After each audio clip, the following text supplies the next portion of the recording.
Hi అండి, అందరికీ నమస్కారం. Welcome to my YouTube channel. ఈ వీడియోలో బండ్ల గణేష్ అరెస్ట్ అండి. సో వివరాలు వీడియోలో తెలుసుకుందాం. వీడియో ఎక్కడికైనా స్కిప్ చేయకుండా ఎండ్ వరకు అయితే చూసేయండి. అప్పుడే పూర్తి ఇన్ఫర్మేషన్ అర్థమవుతుంది. అలాగే వీడియో నచ్చినట్లయితే ఒక లైక్ చేయండి. ఇంకా సబ్స్క్రైబ్ చేసుకున్నట్లయితే మన ఛానల్ సబ్స్క్రైబ్ చేసుకున్న ద్వారా నేను చేసే ప్రతి ఒక్క వీడియో మీ వరకు రీచ్ అవుతుంది.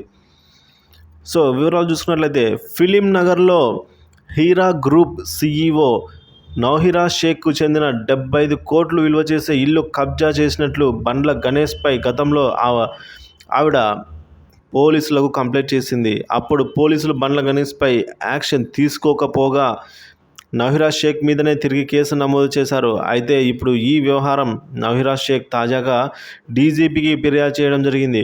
బండ్ల గణేష్కు నెలకు ₹1,00,000 అద్దెకు చొప్పున నౌహిరా షేక్ ఫిలిం నగర్లోని తన ఇంటిని కిరాయికి ఇచ్చారు. కానీ బండ్ల గణేష్ కొంతకాలంగా అద్దె చెల్లించకపోగా గూండాలతో తనను బెదిరిస్తున్నారని, తనను ఇంటికి రానివ్వకుండా గణేష్ ఇబ్బందులు గురిచేస్తున్నారని ఆమె ఆరోపించారు. ఈ కేసుపై పోలీసులు యాక్షన్ తీసుకోకపోవడంతో నౌహిరా షేక్ పోలీసు ఉన్నత అధికారుల వద్దకు వెళ్లడంతో ఫిలిం నగర్ పోలీసులు IPC 341, 506 సెక్షన్ కింద బండ్ల గణేష్ పై అయితే కేసు నమోదు చేశారు. మరి ఈ కేసులో ఇరుక్కున్న బండ్ల గణేష్ ఎలా స్పందిస్తున్నాడో తెలియాలని చూడాల్సి అయితే ఉంది. వీడియో నచ్చితే లైక్ చేయండి, షేర్ చేయండి, సబ్స్క్రైబ్ చేసుకోండి. Thank you for watching this video.